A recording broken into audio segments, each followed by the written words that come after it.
Bien, bonjour à toutes et à tous. Nous allons poursuivre ce cours d'écologie et nous allons voir la leçon suivante sur les acteurs, c'est-à-dire l'État. Titre 2, les acteurs. On abordera les acteurs publics puis les acteurs privés. D'abord les acteurs publics. Les acteurs publics essentiels sont l'État, les collectivités territoriales et certains établissements publics. On achèvera cet exposé par un complément sur les actions en justice pénale de ces personnes en matière environnementale. Le cours est développé. Section l'État. On distinguera l'administration de type parlementaire de celle gouvernementale, car il existe une administration parlementaire. C'est la seconde qui détient la compétence décisionnelle. Sous section 1, l'administration de type parlementaire, le CESE. Le statut du Conseil économique et social et environnemental figure dans la Constitution du 4 octobre 1958, celle de Charles de Gaulle, article 69 à 71. Donc vous voyez, c'est constitutionnel. Le Conseil est une assemblée de type parlementaire, bien qu'il ne constitue pas une chambre. Attention, si vous voulez tout savoir, suivez le cours de droit constitutionnel. Il n'y a pas de compétence décisionnelle, mais consultative. Il peut être saisi, par exemple, par le Premier ministre. Il peut aussi se saisir. Il peut se saisir lui-même. À savoir qu'un juge ne peut jamais faire ça. Un juge civil, pénal ou administratif ne peut jamais se saisir lui-même. Par sa composition, c'est un lieu de rencontre et de dialogue proche du pouvoir entre des catégories socio-professionnelles souvent opposées. Il est divisé en plusieurs sections, dont la section de l'environnement. Il conseille le gouvernement et le Parlement en participant à l'élaboration de la politique environnementale par des avis et des rapports. Il ne prend pas de décision, il donne des avis et des rapports. Il contribue à l'évaluation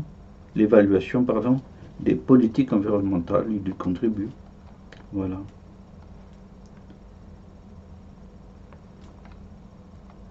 Donc, vous pouvez tout savoir sur le CESE, sur le site www, etc. Sous-section 2 de l'administration gouvernementale. Le ministère de l'écologie est l'organe fondamental, ou en charge de l'écologie, est l'organe fondamental du gouvernement pour la politique de l'environnement. Toutefois, certains autres ministères peuvent intervenir en cette matière. Une observation s'impose. Le ministère chargé de l'environnement est de création récente, dans les années 70-76, par rapport à bien d'autres ministères. Il en résulte que sa compétence s'établit de deux façons. Dès l'origine, par dépouillement de compétences des autres ministères, ça c'est original, il a fallu redistribuer un peu des compétences.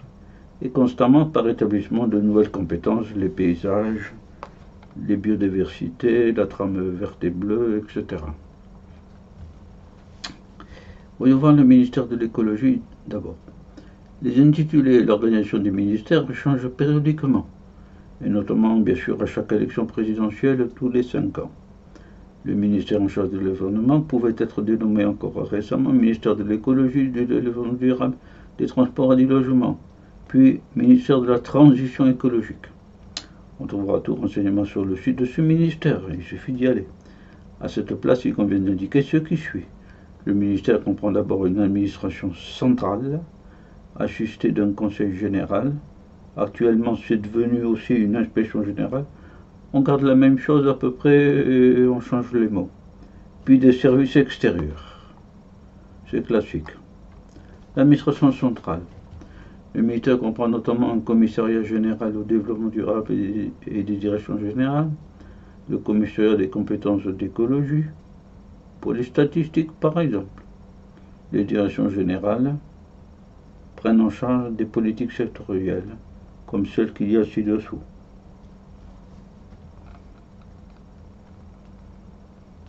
Oui, voilà.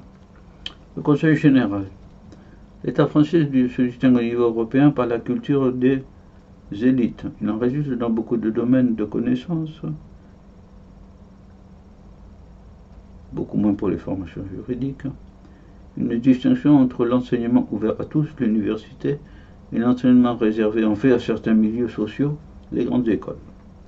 Les fonctionnaires formés par les grandes écoles ont des carrières qui, pour certains d'entre eux, peuvent conduire à intégrer généralement, en fin de carrière, un conseil général. Beaucoup moins, oui, longtemps discret, ce problème qu'on a signalé plus haut est devenu ouvertement public. Il en résulte une certaine ouverture des grandes écoles, particulièrement pour les milieux très défavorisés, ce qui est plutôt une sorte d'alibi. Les grandes écoles avaient annoncé, c'est dans ma culture sociétale, ça sur mon site, qu'il fallait leur donner 10 milliards d'euros, je crois. Je ne sais pas 100, je ne me souviens plus. Si elles voulaient rattraper, que les grandes écoles rattrapent les gens qui n'avaient pas réussi, quoi. Tout conseil général, d'autre part, est une instance consultative placée auprès d'un ministre. Cette compétence se traduit par des études, des rapports, une revue. En matière d'écologie, on trouve un conseil général de l'environnement et du développement durable, voire WW, etc. Conseil général, c'est là où sont les inspecteurs généraux des mines, des carrières, des ponts, etc. L'administration déconcentrée, maintenant les services extérieurs. Niveau supradépartemental.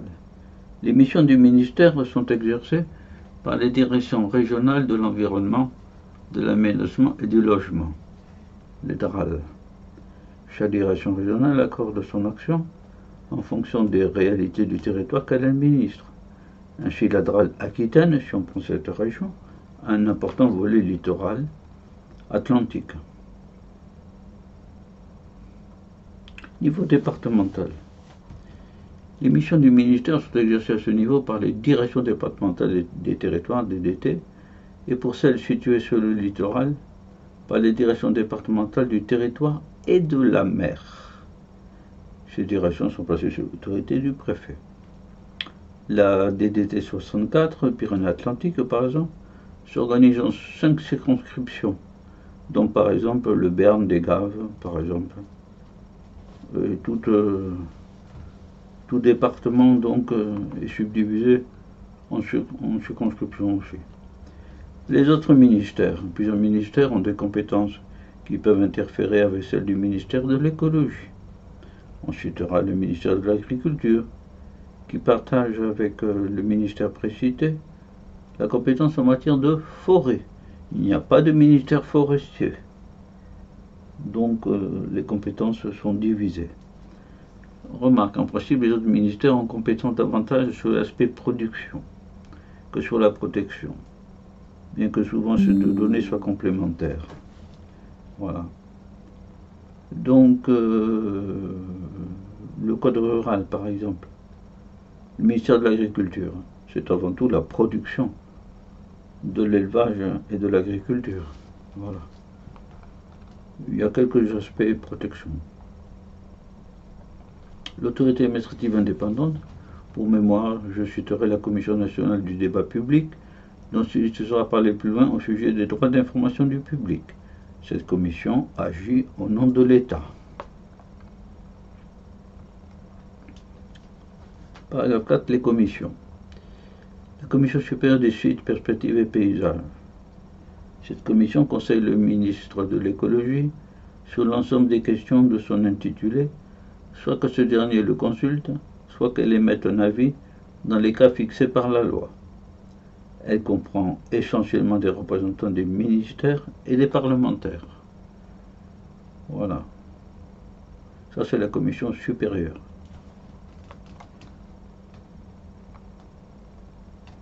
J'ai mis en gras tous les mots essentiels, ce qui permettra pour certains d'avoir une lecture rapide. La commission départementale de la nature, des paysages et des sites. Instance consultative de concertation, présidée par le préfet.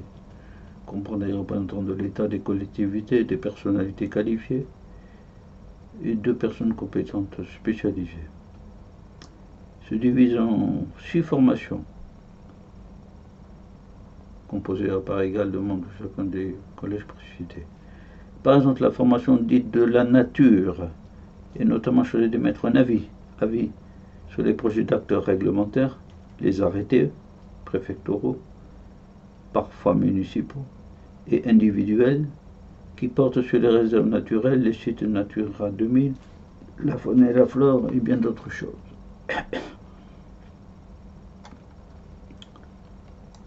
Cette commission intervient souvent.